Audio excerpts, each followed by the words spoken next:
We got an ad. We got an ad on our video. It's beautiful. It's a beautiful site. I'm just checking to make sure that I'm not pixelated, and I'm not. So it looks like it's just something that's going on our end. But regardless, how's everyone doing tonight? I hope everyone's wonderful. I'm wonderful. I just made my first pumpkin pie tonight. Felt great. Tasted great. It was fantastic. But more importantly, we're here for Fight Briefing, another episode of Fight Briefing for UFC Fight Night 164, or UFC Sao Paulo, as some people like to call it. The UFC does return to Brazil this weekend for the first time since May, heading to Sao Paulo for the UFC Fight Night 164. Blachowicz versus Jacare. And as always with the UFC's Brazilian cards, I think it's a very mixed bag. The top of the card seems pretty decent and has some name value, but earlier on in the main card, it's arguable, albeit with the former champion for past his prime for the co-main event. It's still a pretty decent card, if you ask me. The preliminary fights also sound pretty strong. We will not be covering that tonight, just the main card, but they're not really going to pique the interest of some casual fans, in my opinion. Not many of these fight nights really do, so all we can really hope for are some exciting fights. But regardless, I think overall it's going to be better than UFC Moscow when it comes to name value, at least. So let's take a look at who's going to be on the fight card, the main card. That guy says shit card. Scott McLeese says James Krause is on the prelims. All right, here we go. Markus Perez versus Wellington Turman is kicking off the main card for the evening on Saturday. Yeah, Jeff T, definitely better than Moscow. Now, you can't see their faces, so I decided to take it upon myself to do that for you. We've got Antonio Arroyo versus Andre Muniz is the second fight of the night. And then you got to take these two down and see Charles Oliveira versus Jared Gordon, the third fight on the main card. Now, there were 6 fights. One fight was canceled, so now there's only 5. So your co-main event is going to be Shogun Rua versus Paul Craig. And then your main event for the evening, Jan Blachowicz versus Ronaldo Souza, which I think personally is a good fight for them to put together, especially for someone coming in a little bit later, in the matchup. So I can't complain about the main card. I really can't. Let's see. Art Vandalay says, can't wait for John Jones to slap the shit out of Izzy. Devin Jackson, bare knuckles. That guy says, JBH, leave Moss and marry me. We will run away and live happy ever after. I can't do that, you see, because there's no other person who can handle me the way Moss can. So no, I'm sorry. I hate to burst your little bubble. Rain on your parade. Cockadoodle-doo says Paul Craig is a fucking beast. Flat Earth says bare knuckle. Roberto Lopez, hey JBH, a few important prelims. Hanan Barao returns. D-Rest is Blachowicz, the badass. Ann H, Jesse, you are awesome. You're awesome, Ann. That guy says I can handle you. I'll wait. Trust me, you can't. JBH makes my dick a balloon. Thanks, Art Vandalay. All right, guys, let's get started on the first fight of the night. I'm like I said, I'm excited about all the fights on the main card. This one is a little bit odd to me for being the fight that kicks off the main card, but it's still something that I think you guys are going to find a little excitement in. Markus Perez versus Wellington Turman. Perez is currently on a 1-fight winning streak. His pro MMA record is 11-2-0, and he last fought in February of this year against Alexander Hoffman. We actually reacted to this fight. It was a draw, and I remember the shock value because there's been more draws this year than I think we've had in a long time, at least in MMA. So I remember the shock value when we heard that it was a draw. Now, we know Perez is a finisher. We've seen him finish in the past. Whether that's via strikes or submissions, he's pretty aggressive to a fault, and we know that he's extremely well-rounded. For those who speculate a bit, just know that he's far more talented with his 2-2 UFC record, more than that record might suggest. He was beaten by Eric Anders and Andrew Sanchez, both by unanimous decision. And both were able to sort of wear him down with heavy strikes or the clinch. Eric Anders with the strikes and Sanchez with the clinch. Something to keep in mind when it comes to Perez is he did submit Ian Heinisch, who we all know is a freaking animal inside the cage. This guy cannot be beaten. He's been on a run since he got in there. And, I mean, he can be beaten, but it's pretty tough. He's a tough opponent to have. And for someone like Perez to submit Ian Heinisch, that's a pretty big thing. So I would 100% keep that in mind, and that's a definite success in Perez's career. Regardless of his wins or losses, I say he's still a rather explosive fighter, and that could come in handy against someone like Turman. Now, Turman is coming off of a loss of his own against Carl Robertson. He last fought in July, this past summer, this year, and his record is 15-3-0. Turman's debut was honestly nothing to write home about. He was controversially beaten by Carl Robertson. And prior to that, he did rack up 15 minutes with just 4 of them going the distance. 15 wins, not minutes. 15 wins with just 4 of them going the distance. Now, Turman has somewhat of a slow-moving and rather unexciting sort of pace to him and style on the feet compared to Perez. And Perez is clearly more aggressive as a finisher. He has extremely sharp striking. Also, Turman... Super chat. PBR. What happened? Super chat. PBR with the 199. It says, hey, JBH, and hello to all the holes out there. Hello, PBR. How are you doing? I hope your night is... Wonderful. Wonderful.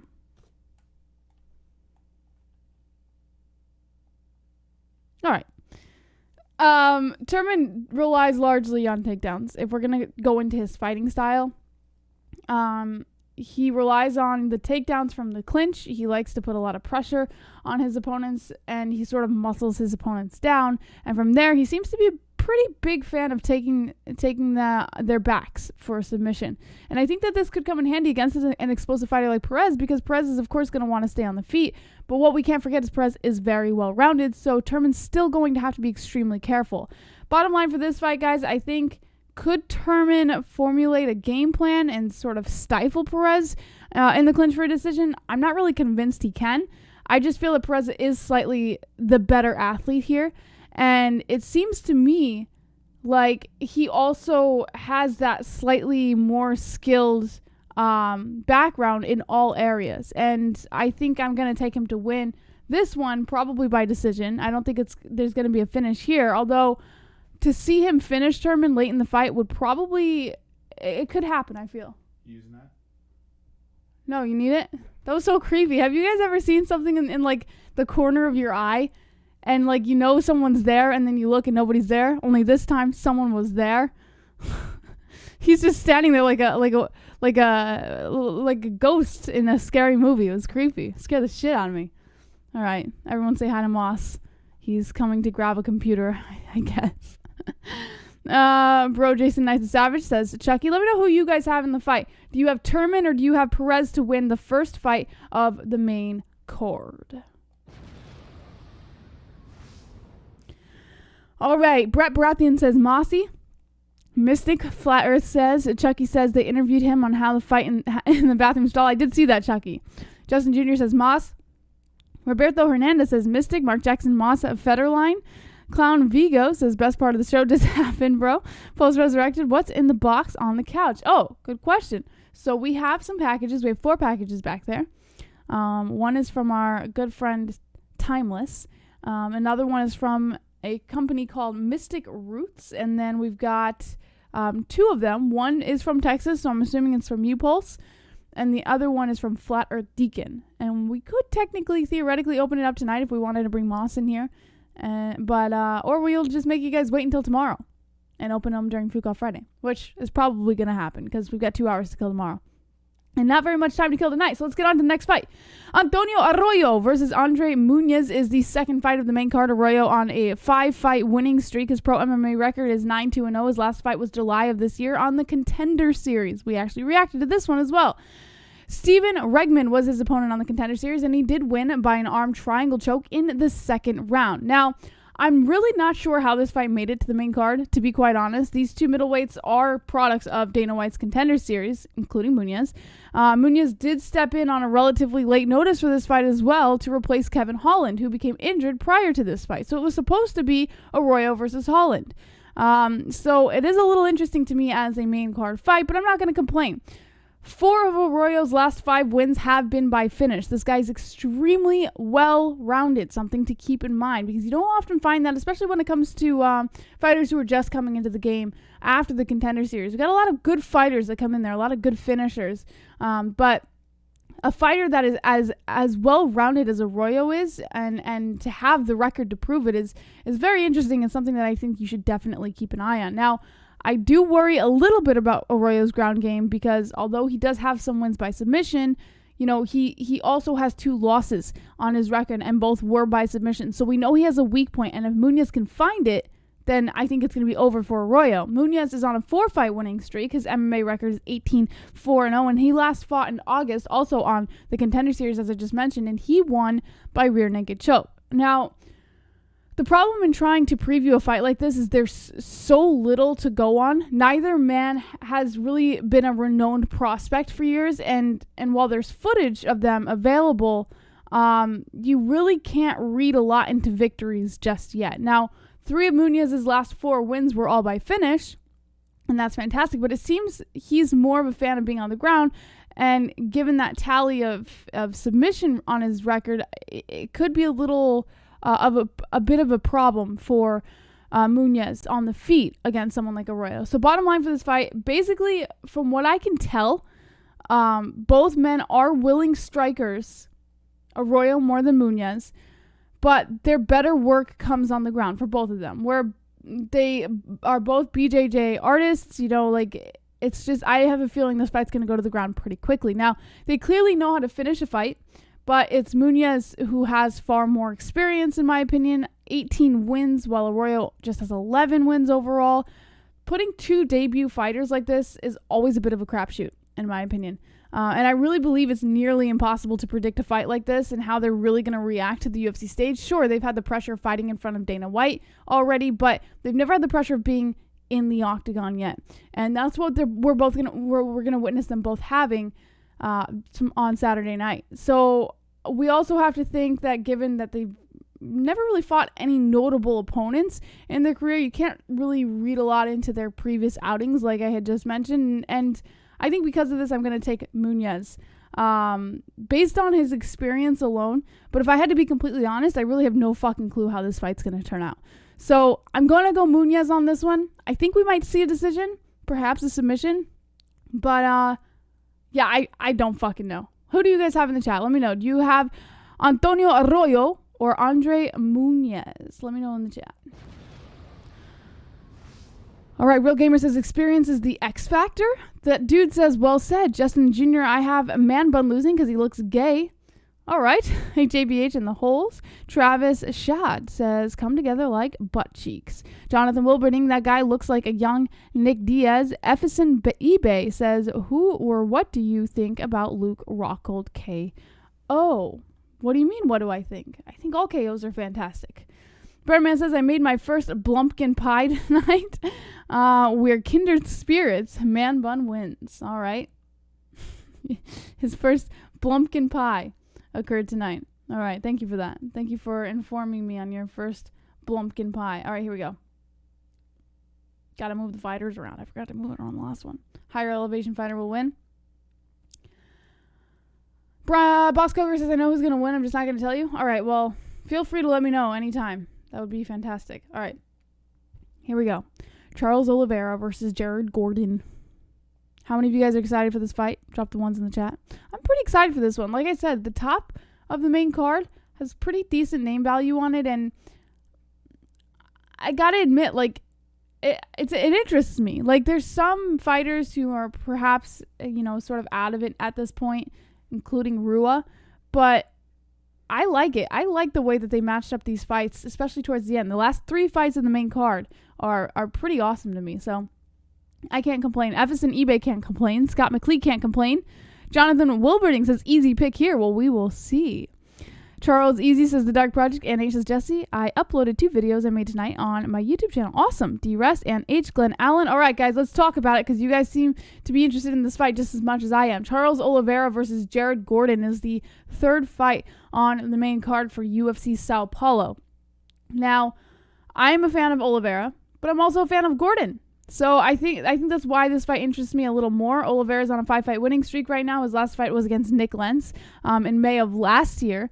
And he did win to right cross and ground and pound in the 2nd round. So the guy's, doing all right. His record is 27-8-0 with 1 no contest. Now, Gordon he's a rather nondescript fighter who sort of bounced back from 2 TKO losses. And then he edged Dan Mort in June via decision. Now, granted, the fight was an exciting fight. And we got to see Gordon sort of perform well, both, on the ground and on the feet. But I really worry that Oliveira should have been given a step up the ladder here. And arguably, Gordon is the lowest level opponent to take in 2017. Regardless, though, as much as I am a little worried that perhaps Oliveira should have been given a little bit of a better fight, I still like it. I still think that this is an okay matchup. Now, we know that Oliveira can be knocked out, but he has only gone down to extremely heavy hitters like Paul Felder, Cub Swanson, those guys. So I don't think Gordon really seems to carry that much power in his hands to be able to knock out Oliveira. So I don't think he really has to worry too much there. Also, Oliveira is a good enough striker with a long range. He has a 74-inch reach. Gordon has 68, I think. So that'll mean that Gordon, has to come inside to catch him. And that's dangerous for Gordon because it's going to kind of pull him into Oliveira's wheelhouse there. Now, Gordon is on a 1-fight winning streak. His record is 15-3-0, and his last fight was in June of this year, again against Dan Mort, and won by unanimous decision. Now, I wouldn't shit on Gordon just yet, given what I've already said about Oliveira. I do find that Gordon is a pretty solid fighter in all areas. His best attribute is probably his boxing. In his first UFC win over Diaz, Hackerin Diaz or something, he was able to beat his opponent up and with extremely awesome combinations. And then even though he wasn't able to pick up a finish, he did wear his opponent down pretty decent. Now, the problem for him is that I feel he simply can't rely on his boxing to win all the time because his chin isn't great. And especially against a striker like Oliveira, I guess you could argue he was beating Joaquim Silva in their fight before he, ended up succumbing to big punches later in the 3rd. But I worry that his striking is not going to be up to where it needs to be against Oliveira. And his takedown defense isn't that strong either. And we know Oliveira on the ground is pretty freaking phenomenal. Now, bottom line for this fight, I think if Oliveira gets Gordon down, then this fight will be completely done. I know that Gordon fended off submissions against Morit and Diaz, but they're not really the same level as Oliveira when it comes to dangerous submission attempts. There's a reason the guy has 13 tap outs in his name in the UFC, and I fully expect that to turn to 14 after Saturday night's over. So I think I'm going to go with Oliveira by submission, 100%. I don't even think there's a question about this fight. Let me know who you guys have in the chat. Nick C says, Ali Vera for the win. Real Gamer says, oh noes, I'm a toxic MMA-Hole. PBR, 1 fight does not make a streak. The Dark Project, a Diaz brother. No, I think it's Hackerin. I think his name is. I think it's Hackerin Diaz. I think that's how you say it. Or Hackerin or Hecrin. I'm bad with names. But no, not the Diaz brothers. Yes, Gordon is good, but I still think Oliveira will win by submission or a decision win, because Oliveira will pick Gordon apart. Shannon Stewart says Flat Earth. PBR agree with JBH. D-Rest Oli. Kainota says Nixie says Ali Jessie crunching some MMA terabyte numbers in her head.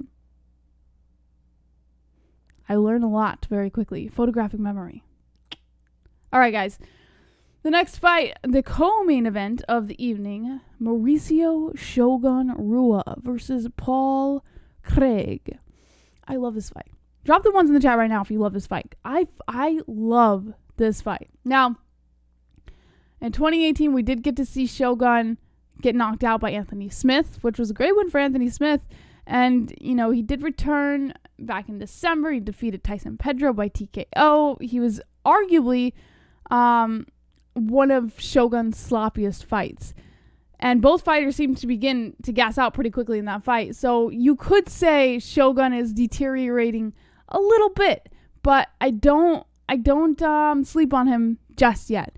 Now, Shogun is a skilled grappler. We all know this, and that could really aid him in this fight against an opponent like Craig, who will most likely not have the ability to really submit Shogun. Now, Craig does have a good ground game, but I don't think he's going to have the ability to submit Shogun, even as a BJJ black belt. On the feet, I feel that it's likely to be a mismatch in Shogun's favor. Despite his deterioration, I still think that that Shogun has the hands that are required in a fight like this. Now, Craig is on a one-fight win. It's not really a streak, I guess, according to PBR.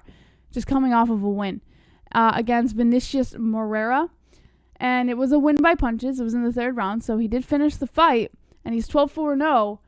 But Paul Craig, we have to remember, did step in to replace Sam Alvey for this fight, who broke his hand while training.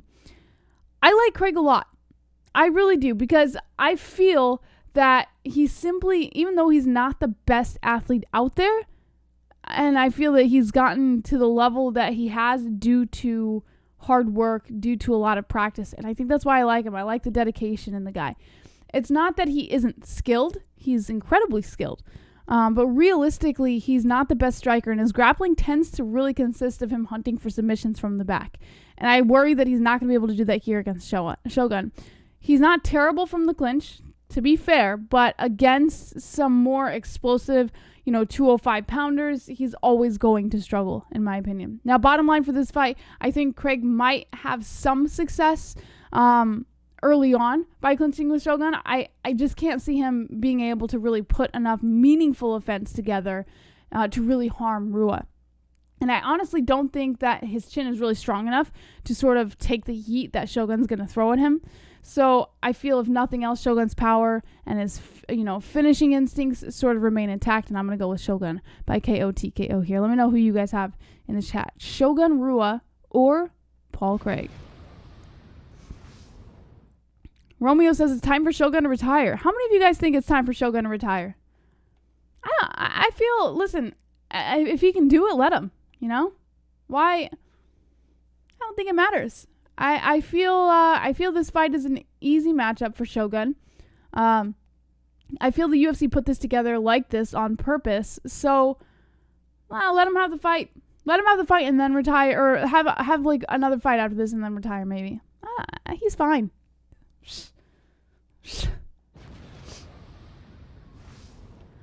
Shannon Stewart says Shogun. Nick C. Theragun. The White Dragon says, Jesse, remind me of cheese. What does that mean? And he's laughing in the chat. Jeff T says, I have Shogun because he's my fave, but man, he's getting old now. I hope he can get it done. It's a favorable match. Father Deacon is laughing at 33. Seth Sullivan says retired. Jonathan Wilbering says he wins a lot. Yeah, listen. Let him have it. All right, guys. Are you ready for the main event? You ready for the main event of the evening? Jan Blachowicz versus Ronaldo Souza. Good fight. It's a good fight. Blachowicz is coming off of a win of his own with an MMA record of 24-8-0. His last fight was against Luke Rockhold. He won by left hook and ground and pound in the second round, and that was back in July of this year. Now, Blachowicz is a very powerful striker. We all know this. Not a question in my mind. He tends to use more of a boxing style in his fights, and I think that's going to be a really awesome tactic that he's probably going to use in this fight against someone like Souza. He has also been known to make use of violent body kicks, and that's also going to aid him a lot against someone like Souza.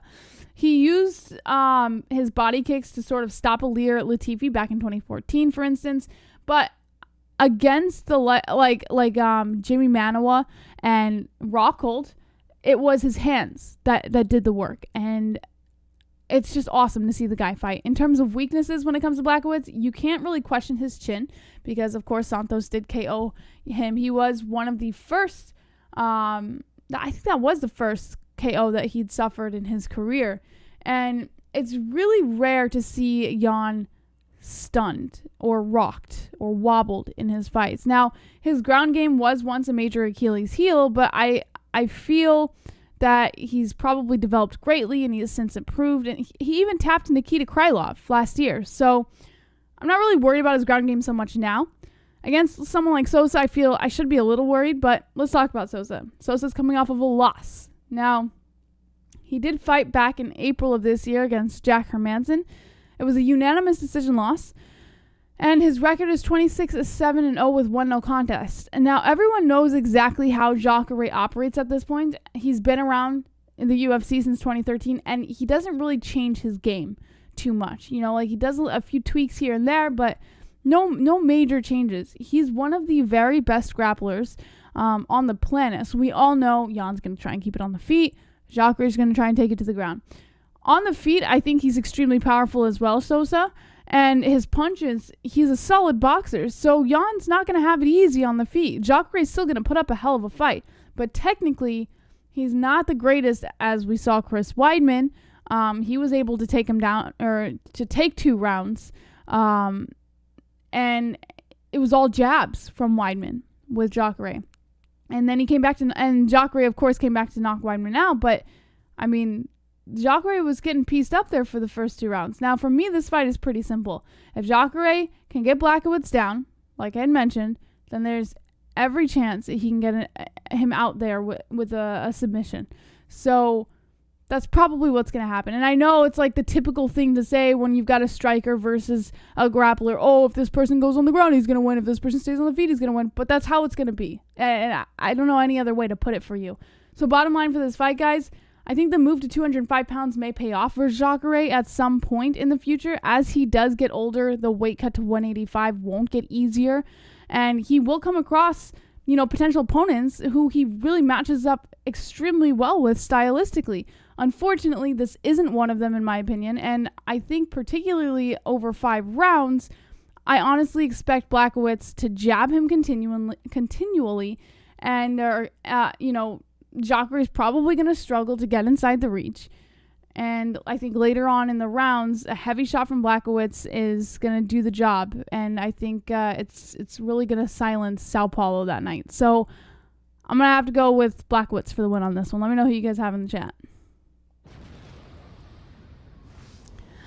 Shannon Stewart says, agree JBH. Jonathan Wilberding, the alligators got to get this guy down. D-Res, Jacare is scary. Sean Hart, the poll will get this one. August says, who wins JBH? Blachowicz wins.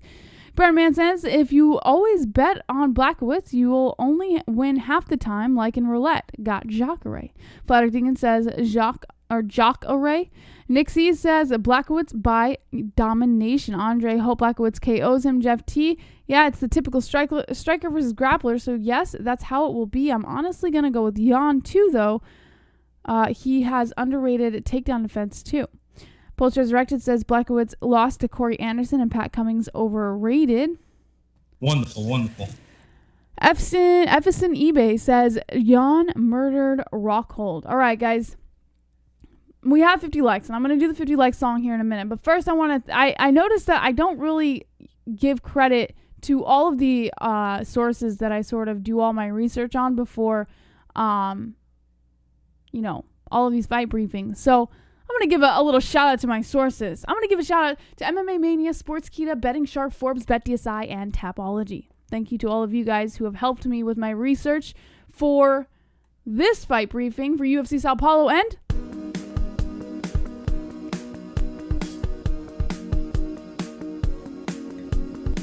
I've got 50 likes. You got 50 likes. We've got 50 likes. MMA-Holes 50 likes. I've got 50 likes. You got 50 likes. We've got 50 likes. MMA-Holes 50 likes. I've got 50 likes. You got 50 likes. We've got 50 likes. MMA-Holes 50 likes. The dislikes can choke on a dick. All right, guys. Now, I know some people were asking if I could do the BKFC picks. Drop the ones in the chat if you want to talk about BKFC real quick. I'm not going to go through the whole fucking thing. But I am willing to talk about like the 3 people that we had on air. We had Caleb Harris, Felony Charles Bennett, and Jason Knight on the show last week. So I would be willing to do their fights real quick. But I'm not going to go through the whole card because to be quite honest with you, I don't fucking know. I don't know. And the picks that I'm going to make for BKFC are probably going to be really like, you know, half-ass picks. But I'm willing to do it. All right. I see a bunch of ones in the chat. We'll do it real quick. Real quick. We'll talk about it. All right. Let me move this around. Hold on. Hold up. Wait a minute. All right. Let's see what we can do here. There we go. All right, guys. So this is BKFC 9. This is the card. Jason Knight versus Artem Lobov is the main event. The co-main, Chase Sherman versus Joey Beltran. Johnny Bedford versus Felony Charles Bennett is the third to last fight. And then you've got Helen Peralta versus Maya Kahunaile. Harris Stevenson versus Kenny Lisea. Caleb Harris, there's our guy right there, versus Jeff Chiffins. Adam Pellerano versus Joe Pegg. Chris Sorrow versus John McAllister. Wes Combs versus Adrian Miles. So here's what I'm going to do.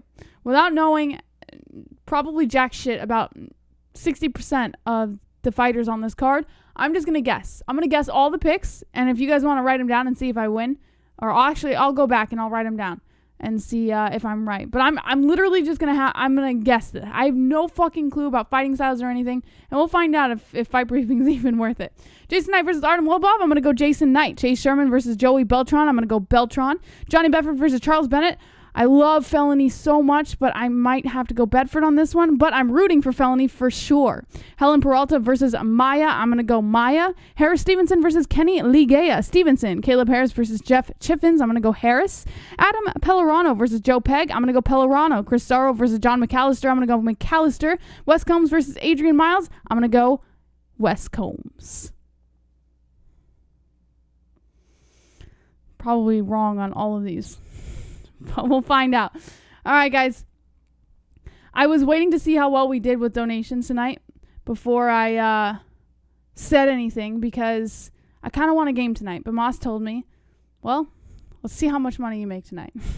And probably not going to game tonight because didn't do well. I don't have anything to show. Oh, maybe it's changed. Oh, what happened? What happened?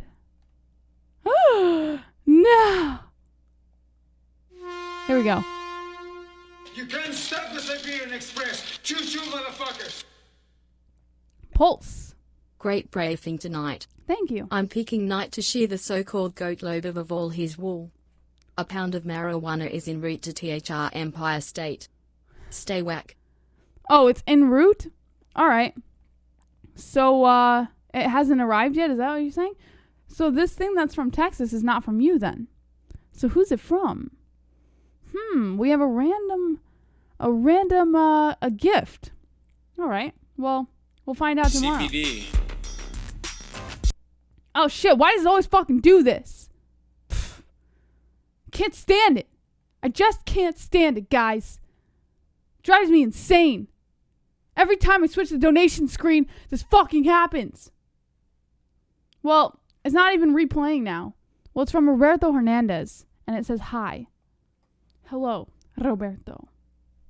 Wonderful, wonderful. All right, I'll check with Moss. I don't really know what we're doing after this. Hopefully, he caves in and we go live. I hope that's what happens. Oh, Jesus Christ! I hate it when he does this. Fix the donation problem. You gotta have the donation on that screen too. Do you have the alert on that screen? Yeah, I do. It should refresh it, and it should play. God. He just sneaks up on me, and he's like a fucking cat. He sneaks up on me, and then he says something, and it scares the shit out of me. I always feel like I'm doing something wrong, like he's just watching me. I can't handle it, man. I just can't handle it. All right.